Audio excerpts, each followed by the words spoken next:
the Knack. So you might have heard of something called the Knack, and I want to teach you what that is.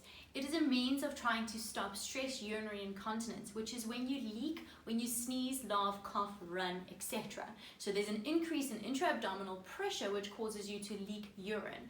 So what you need to do is cue your pelvic floor to come in before the sneeze. So you want to squeeze before you sneeze. So you would do back, front, lift, sneeze, relax, let go, carry on with your life. And this should stop you from leaking with a sneeze or a cough. So you want to squeeze, hachu, relax, let go, and carry on.